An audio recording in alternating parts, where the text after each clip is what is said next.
আমি এখন রান্না করব কচুর বই, কাঁঠালের বিচি, চিংড়ি মাছ দিয়ে। আমি অলরেডি চুলার পরে পেঁয়াজ রসুন দিয়ে দিছি। আমি এটা একটু কষাই নিই। এখন দিয়ে দিলাম আদা বাটা। ডিপে ছিল, ভালো করে কষাই নিই। পেঁয়াজ রসুন আদা কষানো হলে তারপরে আমি শুকনো উপকরণগুলো দিয়ে দেবো। এখন আমি শুকনো উপকরণগুলো দিয়ে দিই। লাল ঝালের গুঁড়ো, হলুদের গুঁড়ো, একটুখানি কারি,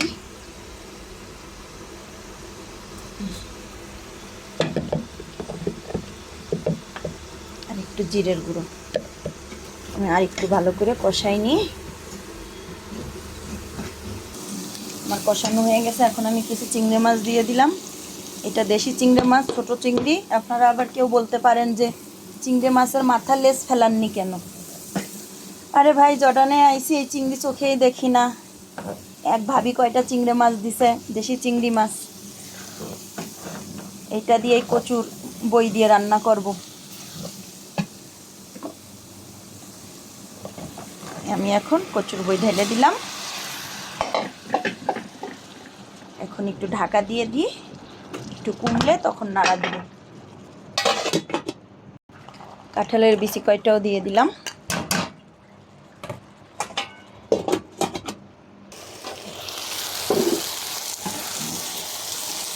একদম কমে গেছে।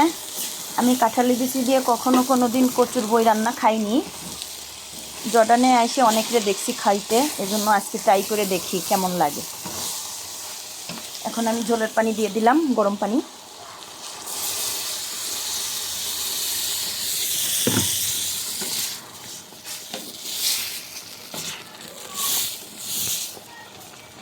পুরো পানিটা শুকিয়ে গেলে বাস আমার লক্ষ্মী রান্না হয়ে গেল।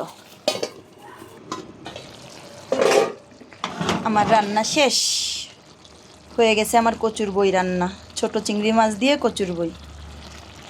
আল্লাহ হাফেজ।